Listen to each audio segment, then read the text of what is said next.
Good morning class. Hindi के schedule में आप सबका बहुत बहुत स्वागत है बच्चों। आज हम लोग पढ़ने चल रहे हैं पाठ 15 नीलकंठ, जिसे लिखा है महादेवी वर्मा ने।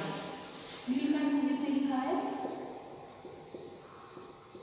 महादेवी वर्मा ने। तो सबसे पहले हम लोग जान लेते हैं बच्चों, महादेवी वर्मा हिंदी साहित्य की छायावादी कवित्री हैं। छायावाद में इनकी अत्यधिक रचनाएं हमें देखने को मिलती हैं। इन्होंने कविता और संस्मरण, रेखा चित्र, कई सारी चीज़ें लिखी हैं। तो हमारे समझ जो नीलकंठ पाठ है बच्चों, ये साहित्य की गद्य विधा के अंतर्गत रेखा चित्र है। रेखा चित्र का मतलब होता है हमारे समक्ष ऐसी घटनाओं को चित्रों के माध्यम से प्रस्तुत करना। चित्र तो नहीं है, लेकिन अगर हम लोग इसको पढ़ेंगे तो जो घटनाएं हैं वो मानो चित्र के हमारे सामने चित्र प्रस्तुत हो रहा है। जितनी भी हम लोग अभी चित्र पढ़ेंगे, रेखा चित्र महादेवी वर्मा का पढ़ेंगे, तो लगेगा जितनी भी घटनाएं हैं वो पिक्चर की तरह माध्यम हमारे सामने प्रस्तुत हो रही हैं। ठीक है। तो महादेवी वर्मा को बच्चों पशु पक्षियों को पालने का बहुत शौक था। वो बहुत प्रेम करती थी, उनको अत्यधिक लगाव था। उनकी एक कहानी है गिल्लू, जिसमें उन्होंने गिलहरी को पाल रखा था। उसको खूब सेवा करती हैं, लेकिन गिलहरी की आयु बहुत कम होती है और वो मर जाती है। लेकिन उसका विधिवत उन्होंने गंगा में विसर्जन किया। तो इस प्रकार हम लोगों को देखने को मिलता है कि प्रकृति के प्रति और खासकर पशु पक्षियों के प्रति उनका बेहद लगाव था। तो आइए हम लोग इस पाठ को पढ़ना शुरू करते हैं। इस पाठ में भी हमें पक्षी नीलकंठ नाम का एक मोर होता है, उसकी कहानी पढ़ने को मिलेगी। ठीक है, तो हम लोग इस पाठ को शुरू करते हैं। लिखा है, उस दिन एक अतिथि को स्टेशन पहुंचाकर मैं लौट रही थी कि चिड़ियों और खरगोशों की दुकान पर का ध्यान आ गया और मैंने ड्राइवर को उसी ओर चलने का आदेश दिया। बड़े मियाँ चिड़िया वाले की दुकान के निकट पहुँचते ही उन्होंने सड़क पर आकर ड्राइवर को रुकने का संकेत दिया। मेरे कोई प्रश्न करने से पहले ही उन्होंने कहना आरंभ किया, सलाम गुरुजी। पिछली बार आने पर आपने मोर के बच्चों के लिए पूछा था। शंकरगढ़ से एक चिड़ीमार 2 मोर के बच्चे पकड़ लाया है। एक मोर है, एक मोरनी। आप पाल लें। मोर की पंजों से दवा बनती है, सो ऐसे ही लोग खरीदने आए थे। आखिर मेरे सीने में भी तो इंसान का दिल है। मारने के लिए ऐसी मासूम चिड़ियों को कैसे दे दूं? टालने के लिए मैंने कह दिया, गुरुजी ने मंगवाए हैं। वैसे यह कमबख्त रोजगार ही खराब है, बस पकड़ो पकड़ो, मारो मारो। जब वो एक बार जाती हैं, अपने अतिथि को स्टेशन से पहुंचा के घर की तरफ वापस जाती हैं, तो रास्ते में अपने ड्राइवर को इशारा करती हैं। एक चिड़िया बेचने वाले की दुकान होती है, जिनका नाम होता है बड़े मियाँ, दुकानदार का नाम होता है बड़े मियाँ, और वो बहुत ज़्यादा बोलते हैं। तो उनको देखते ही जो दुकानदार है महादेवी वर्मा को बोलते हैं कि सलाम गुरुजी, पिछली बार आपने आया था, मोर के बच्चों के बारे में आपने पूछा था, तो इस बार एक चिड़ीमार ने 2 मोर के बच्चों को दे गया है, और लेकिन मोर के बच्चों के पंजे से जो दवा बनती है, इसीलिए उसकी डिमांड ज़्यादा है, तो लोग खरीदने आए थे। लेकिन दुकानदार जो होते हैं वो मना कर देते हैं कि गुरुजी ने मंगवाया, यानी महादेवी वर्मा ने बनाया, तो वो टाल देते हैं। तो ये सारी बातें उनको वो बताते हैं। फिर बोलते हैं कि जो कमबख्त ये रोजगार ही खराब है, पकड़ो पकड़ो, मारो मारो, यानी जानवर पक्षियों को पकड़ो और फिर मारने की बात करते हैं। लोग ले जाते हैं मारने के लिए ही। ठीक है, या तो पालने के लिए ले जाते हैं, या उनकी मोर के पंजों से दवा बनती है तो ले जाके उसको मारेंगे, उसके पंजे काटेंगे। तो बड़े मियाँ की भाषण के तूफान में कि कोई निश्चित स्टेशन नहीं है। सुनने वाला थक कर जहाँ रोक दे वहीं स्टेशन मान लिया जाता है। इस तथ्य से परिचित होने के कारण ही मैंने बीच में उन्हें रोककर पूछा, मोर के बच्चे हैं कहाँ? मतलब इतना ज़्यादा बड़े मियाँ बोलते हैं, तो उन्हें रोकते हुए महादेवी वर्मा बोलती हैं कि उन्हें रोकने के लिए महादेवी वर्मा पूछती हैं कि मोर के बच्चे हैं कहाँ? तो बड़े मियाँ अपने हाथ का संकेत करते हुए बोलते हैं कि एक छोटा सा पिंजरा होता है तार का, जिसमें 2 तीतर के समान बच्चे बैठे हैं। पिंजरा इतना संकीर्ण था, संकीर्ण मतलब इतना पतला था कि वे पक्षी शावक जाली में गोल फ्रेम में किसी जड़ी चित्र जैसे लग रहे थे। मानो किसी फ्रेम में वो चित्र जैसे लग रहे थे जो शावक पक्षी थे। ठीक है, मेरे निरीक्षण के साथ साथ बड़े मियाँ की भाषण में चलती जा रही थी। ईमान कसम गुरुजी चिड़ी मार ने मुझसे इस मोर के जोड़े की नगद 30 रुपये लिए हैं। बरहा कहा, भाई जरा सोच ले, अभी इनमें मोर की कोई खासियत भी नहीं कि तू इतनी बड़ी कीमत मांगने चला। पर वह मुंजी क्यों सुनने लगा। आपका ख्याल करके अस्ता पस्ता कर देना पड़ा। अब आप जो मुनासिब समझे दें। तो पूरी बात बताते हैं। बड़े मियाँ की चिड़ी मार से उन्होंने 30 रुपये में वो खरीदा था मोर के बच्चों को। और कोई बोलता है उनको कि इसमें भी मोर की कोई खासियत भी नहीं है और इतनी बड़ी कीमत मानने चला है, लेकिन चिड़ीमार नहीं मानता है, वो 30 रुपये ही मान के जाता है।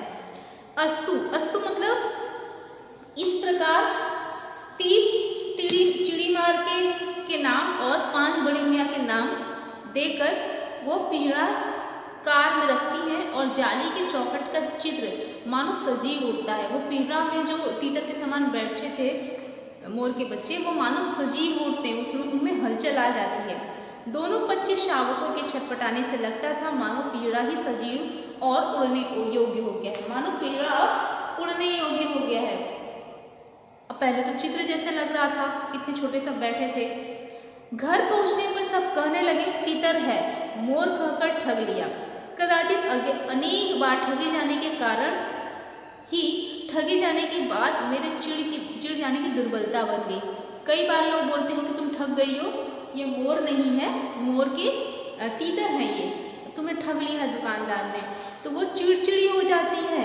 अप्रसन्न होकर मैंने कहा, मोर के क्या सुरखाब के पर लगे होते हैं। सुरखाब मतलब होता है सोने का,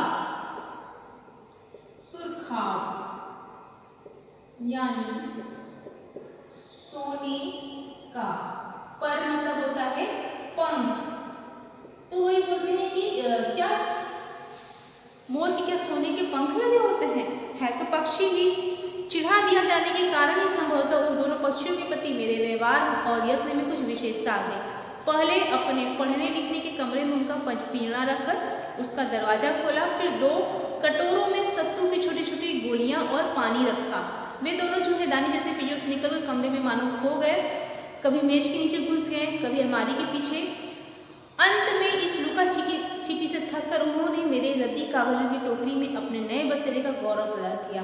पहले उसको अपने कमरे में रखती हैं और पिंजरा रखती हैं, जैसे दरवाजा खोलती हैं, फिर 2 कटोरों में सत्तू की छोटी छोटी गोलियां रखती हैं और पानी रखती हैं। चूहेदानी जैसे पिंजरे से निकलकर मानो वो खो जाते थे कमरे में, इधर उधर गुम हो जाते थे, कभी उनके मेज के नीचे घुस जाते थे, कभी अलमारी के पीछे, और लास्ट में रात के सोते टाइम वो एक उनकी रद्दी कागजों की एक टोकरी थी, उसमें आके अपना सोते थे। कुछ दिन ऐसे ही चलता है। 2-4 दिन इसी प्रकार वे इधर उधर गुप्तवास करते थे, रात में गद्दी की टोकरी के नीचे प्रकट होते थे। फिर आश्वस्त हो जाने पर कभी मेरे मेज पर, कभी कुर्सी और कभी मेरे सिर पर अचानक आविर्भूत मतलब होता है प्रकट, आविर्भूत मतलब होता है प्रकट। तो कभी उनके सर में मानो आविर्भूत हो जाते थे। खिड़कियों में तो जाली लगी थी, पर दरवाजा मुझे निरंतर बंद रखना पड़ता था।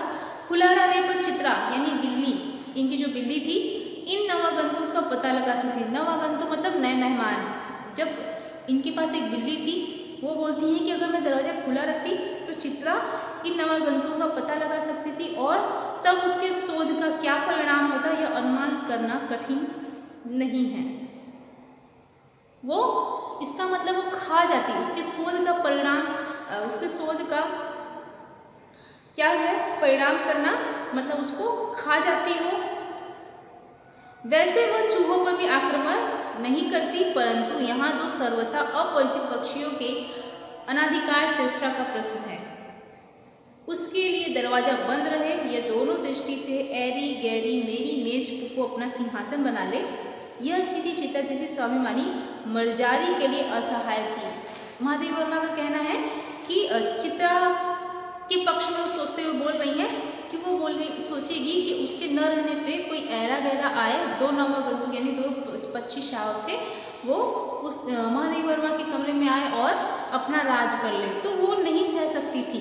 वो या तो इनको खा जाती या तो इनको मार डालती। जब मेरे कमरे का कायाकल्प चिड़ियाघर के रूप में होने लगा, तब मैंने बड़ी कठिनाई से दोनों चिड़ियों को पकड़कर जाली के बड़े घर में पहुंचाया, जो मेरे जीव जंतुओं का सामान्य निवास था।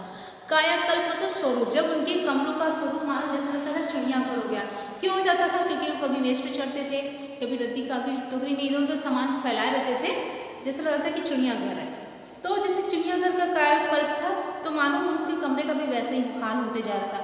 तब तो उनको पकड़ती हैं और महादेवी वर्मा के पास जाली का एक बड़ा घर होता है, उसी में वो डाल देती है, जहाँ पे उनके और भी जीव जंतु साथ में रहते थे। दोनों नवागंतुओं ने पहले से रहने वालों में वैसा ही कौतूहल जगाया जैसा नववधू के आगमन पर परिवार में स्वाभाविक था।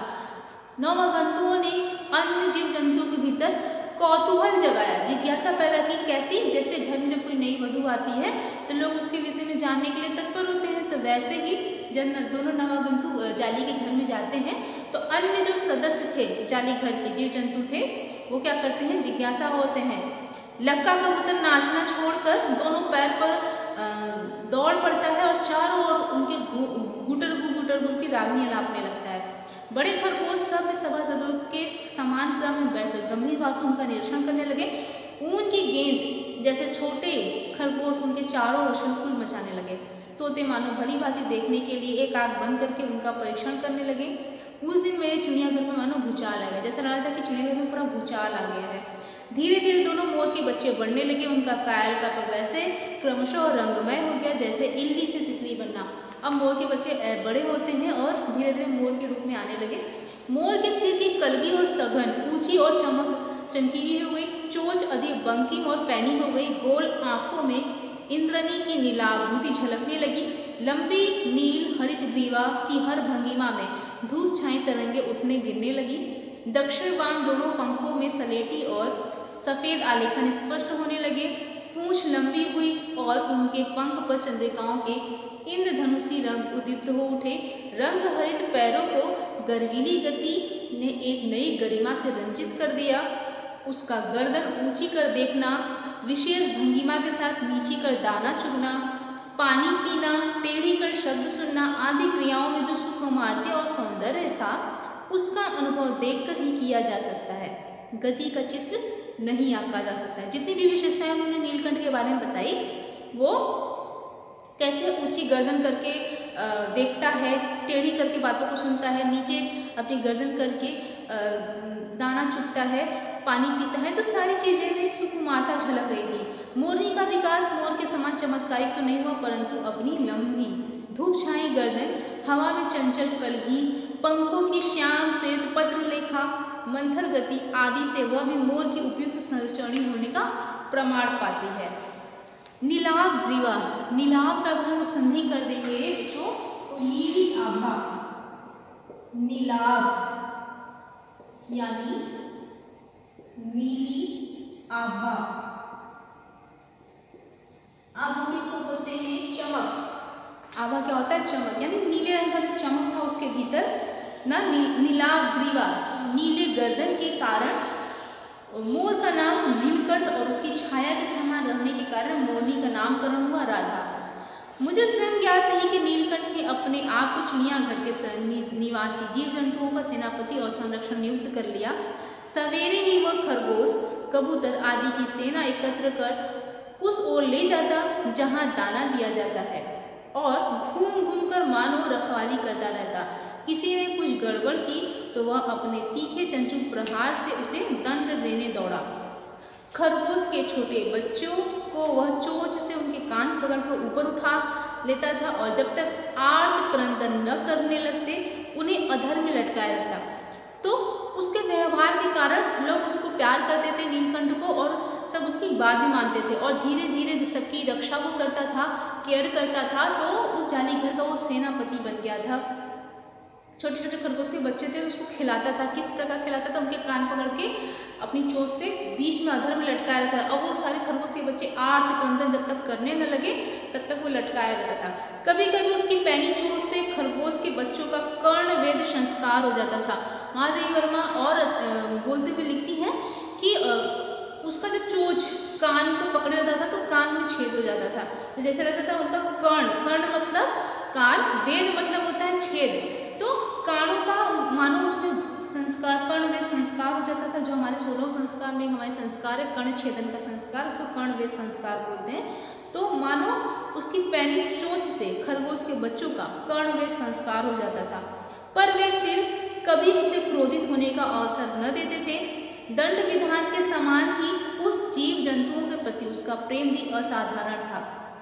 प्रायः वह मिट्टी में पंख फैलाकर बैठ जाता है और सब उसकी लंबी पूंछ और सघन पंखों में छुआ-छुआल खेलते रहते थे।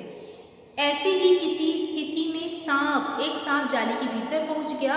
सब जीव जंतु भागकर इधर उधर छिप गए। केवल एक शिशु खरगोश सांप की पकड़ में आ गया। निगलने का प्रयास में सांप ने उसे आधा पिछला शरीर तो मुंह में दबा रखा, शेष आधा शरीर बाहर था। उसे चींची का स्वर भी इतना तीव्र नहीं निकल सकता था कि किसी को स्पष्ट सुनाई दे सके।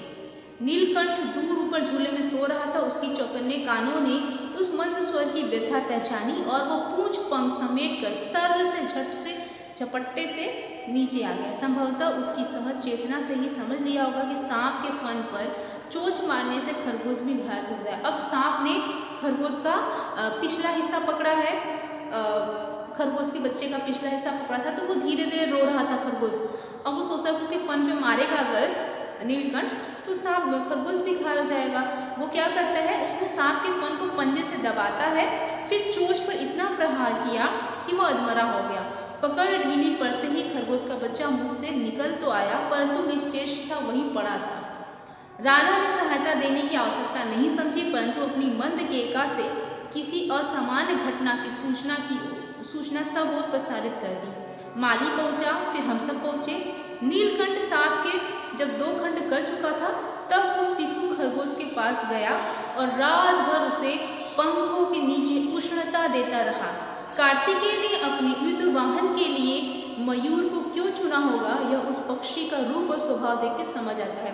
अब महादेव उसकी विशेषता करते हुए आगे कहती हैं कि वो खरगोश के बच्चों को बचाता तो है, लेकिन रात भर अपने पंखों में वो सुलाया रहता है, गर्मी देता है। उष्णता देना मतलब गर्मी देता है और बहुत देखभाल करता है। और भगवान शिव के जो पुत्र थे कार्तिकेय, उन्होंने अपने युद्ध वाहन के लिए मयूर को ही क्यों चुना, यह उस नीलकंठ के इस कार्य को देख के लगता है कि कितना बहादुर, कितना सही और कितना अच्छा पक्षी है। मयूर कलाप्रिय वीर पक्षी है, हिंसक मात्र नहीं है। जबकि उसने सांप पर वार किए थे, मारे तो थे, लेकिन वो हिंसक मात्र नहीं है। इसी से उसे बाज, चील आदि की श्रेणी में नहीं रखा जा सकता, जिनका जीवन ही क्रूर क्रम है। क्रूर क्रम मतलब बाजों का जीवन, चीलों का जीवन क्या है, क्रूर है। वो लोग क्या करते हैं, मांसाहारी अन्य पक्षियों और जानवरों क्या करते हैं, हानि पहुंचाते हैं। नीलकंठ में उसकी जातिगत विशेषता तो थी ही, उसका मानवीकरण भी हो गया था। मेघों की सांवली छाया में अपने इंद्रधनु जैसे गुच्छे जैसे पंखों को मंडलाकार बनाकर जब वो नाचता था, तब उस नृत्य में एक सहजात लय ताल रहता था। आगे पीछे दाहिने बाएं क्रम में घूमकर वह किसी अलक्ष्य स्थान पर ठहर जाता था। वो उसके अंदर नृत्य की भी प्रतिभा थी, बहुत अच्छा वो डांस करता था। राधा नीलकंठ के समान नहीं नाच सकती थी, परंतु उसकी गति में भी एक छंद रहता था। वह नित्य मग्न नीलकंठ की दाहिनी ओर के पंख को छूती हुई बाईं ओर से निकल जाती और बाएं पंखों को स्पर्श कर दाहिनी ओर। इस प्रकार उसकी परिक्रमा में भी एक पूरक ताल परिचय मिलता था। नीलकंठ ने कैसे समझ लिया कि उसकी नृत्य मुझे भाता है, तो यह नहीं बताया जा सकता, परंतु अचानक एक दिन मेरे जाली घर के पास पहुंचते ही वो झूले से उतर आया और पंखों का सतरंगी मंडलाकार छाता तानकर नृत्य की भंगिमा में खड़ा हो गया। महादेवी वर्मा कहती है उसको नहीं पता कि मुझे उसका नृत्य कितना भाता है। एक दिन वो देखता है महादेवी वर्मा को, तो वो आता है और डांस की भंगिमा में खड़ा हो जाता है। तब से नृत्य भंगिमा में नित्य क्रम बन गया था। प्रायः मेरे साथ कोई न कोई देसी विदेशी अतिथि भी पहुंच जाता था और नीलकंठ की मुद्रा को अपने प्रति सम्मानपूर्वक समझकर विस्मयभूत हो जाता था। जो उनके साथ अन्य मेहमान आते थे देश विदेश से महादेवी वर्मा साथ, वो उसे सम्मानपूर्वक समझते थे कि डेली वो आता है नीलकंठ और ऐसे खड़ा हो जाता है इस मुद्रा में। तो विदेशी महिलाओं ने उसे परफेक्ट जेंटलमैन की उपाधि देती है। आज हम लोग बच्चों यहीं पे इसको ख़त्म करते हैं। अब बाकी की रेखा चित्र कहानी हम लोग अपनी अगली वीडियो में करेंगे। तब तक के लिए बच्चों धन्यवाद।